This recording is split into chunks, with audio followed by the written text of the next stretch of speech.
Welcome. This is Radio Pras.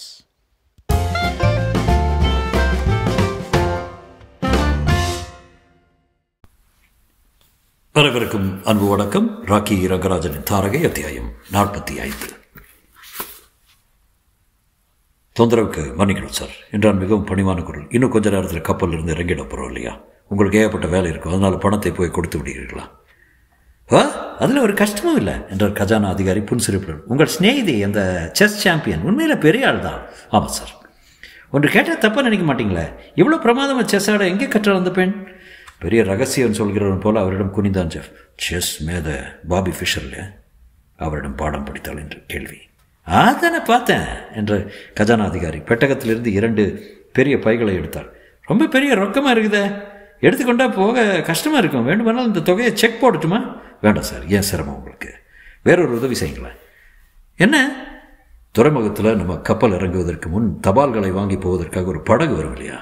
வரும் sir, காலை 6 மணிக்கெல்லாம் வரும்னு எதிர்பார்க்குறோம். அந்த படகுல நான் புறப்பட்டு போவதற்கு தயவு செய்து ஏற்பாடு செய்ய முடியுமா? என் அம்மா ரொம்ப உடம்பு சரியில்லாமல் இருக்கிறாள், அவளை நான் பார்க்கணும். ஜெஃபின் குரல் தழுதழுத்தது. அவளுக்கு ஏதாவது நேரம் பார்க்கணும் சார். அடப்பாமே, அப்படியா? நிச்சயமாக ஏற்பாடு பண்ணிக்கிறேன் மிஸ் ஜெஃப். கஸ்டம்ஸ் அதிகாரியிடம் பேசி நீங்கள் கிளம்ப உதவி செய்கிறேன். காலை மணி 6:15. 2 பணப்பைகளையும் சூட்கேஸில் பத்திரப்படுத்தி கொண்டு ஏணி வழியை இறங்கினான் ஜெஃப். தபால் கொண்டு செல்லும் படகில் அமர்ந்து கொண்டான். கண்ணெதிரே பிரம்மாண்டமான ஓங்கி உயர்ந்து நின்றது அவன் பயணம் வந்த எலிசபெத் கப்பல். அதை கடைசி முறையாக ஒரு பார்வை பார்த்து கொண்டான். தபால் படகின் சிப்பந்தியிடம், இந்த காலை வேளை ரொம்ப அற்புதமாக இருக்கு இல்லை என்றான். ஆமாம் சார், ரொம்ப அற்புதம். ஆமாம், ரொம்ப அற்புதம் என்று வேறொரு குரல் அவனுக்கு பின்னால் இருந்து கேட்டது. திடுக்கிட்டு திரும்பினான். ஒரு கயிற்று குவியலின் மீது உல்லாசமாக உட்கார்ந்து கொண்டிருந்தாள் ட்ரேசி. கடல் காற்றில் கூந்தல் சிலுசிலுத்து அவள் முகத்தின் மீது விளையாடி கொண்டிருந்தது. ட்ரேசி, இங்கே நீ என்ன செஞ்சுக்கிட்டு இருக்க? என்ன செய்து கொண்டிருப்பேன்னு நினைக்கிறீங்க? ட்ரேசி திருப்பி கேட்டாள். அவள் முகத்தில் தென்பட்ட கடுமை அவனுக்கு புரிந்தது. ட்ரேசி, மொத்த பணத்தையும் தூக்கி கொண்டு நான் ஓடிடுவேன் நினச்சிட்டியா? அப்படித்தானே? சேச்சா, நான் ஏன் அப்படி நினைக்க போகிறேன் என்றால் வெறுப்பு நிரம்பிய குரலில். ட்ரேசி, உனக்கு ஒரு சீட் எழுதி அனுப்பினேன், சவாய் ஹோட்டலில் சந்திக்கிறேன்னு. ஆமாம் ஆமாம் என்று ட்ரேசி குறுக்கிட்டாள். உங்களை பற்றி எனக்கு தெரியாதா? ஜெஃப் அவளை கூர்ந்து நோக்கினான். என்ன செய்தாலும் இவள் எண்ணத்தை மாற்ற முடியாது என்று விளங்கியது. சவாய் ஹோட்டல். தன் அறையில் தங்கியிருந்தாள் ட்ரேசி. ஜெஃப் பணத்தை கவனமாக எண்ணி அவளிடம் தந்தான். உன் பங்கு $1,01,000. நன்றி என்றாள் ட்ரேசி. குரல் சில்லென்றிருந்தது. ஜெஃப் சொன்னான். ட்ரேசி, நீ என்னை தப்பாக நினச்சிருக்க. இன்றிரவு என்னுடன் சாப்பிட வர்றியா? எல்லாவற்றையும் உனக்கு விளக்கமாக சொல்கிறேன், ஒரு சந்தர்ப்பம் கொடு. ட்ரேசி சிறிது தயங்கினாள். பிறகு சரி என்றாள்.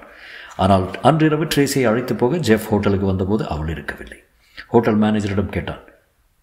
Miss Tracia sir? காலையிலேயே காலி செய்து போட்டு போயிட்டாங்களே, எங்கே போகிறான்னு விலாசம் எதுவும் கொடுக்கல சார் என்றார். ஜெஃபிடமிருந்து பணத்தை பெற்றுக்கொண்டதும் சேவாய் ஹோட்டலை காலி செய்துவிட்டு லண்டனில் வேறொரு ஹோட்டலுக்கு போய்விட்டாள் ட்ரேசி. அது அளவில் சிறியதாக இருந்தாலும் வசதிகள் நிறைந்தது. கிட்டத்தட்ட சொந்த வீட்டில் இருப்பது போல இனிமையான சூழ்நிலையுடன் அமைந்திருந்தது.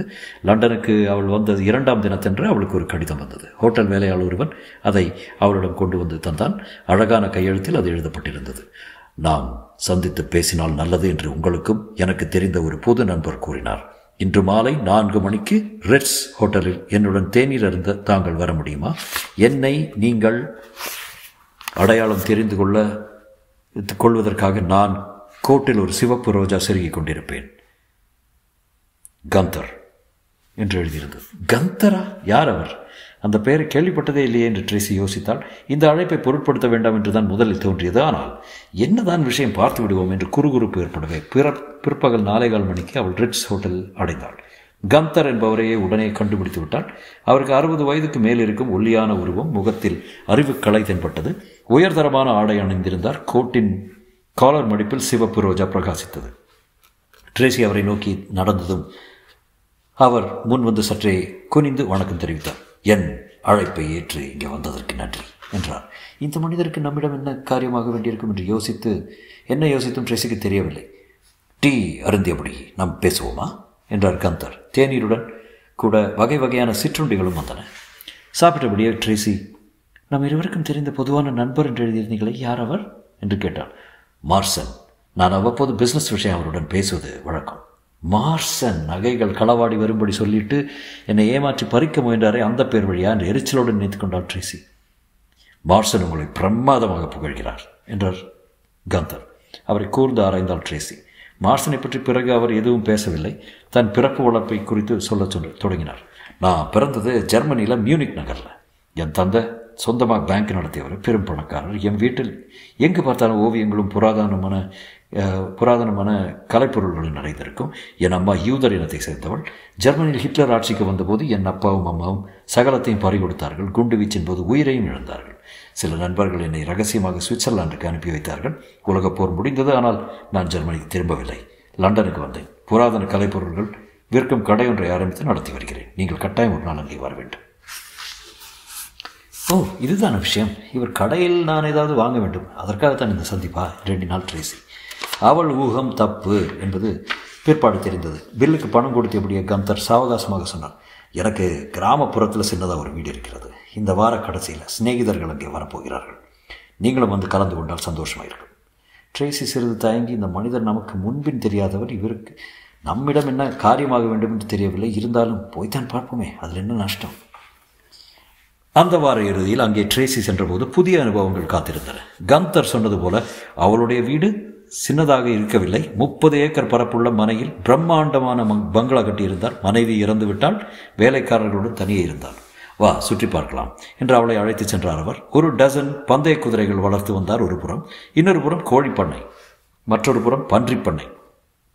கடைசியில் பல வகை புறாக்கள் வைக்கப்பட்டுள்ள பண்ணைக்கு அழைத்து சென்றார் ட்ரேசி. இதெல்லாம் சாதாரண புறாக்கள் இல்லை ட்ரேசி, தூது புறாக்கள். அதாவது எத்தனை மைல் தூரத்துக்கு அப்பால் பறக்க விட்டாலும் வழி தெரிந்து கொண்டு வந்துவிடும். ஒரு புறாவை கையில் எடுத்தார். இவ்வளோ பார்த்தையா? மார்சான்னு பேர்.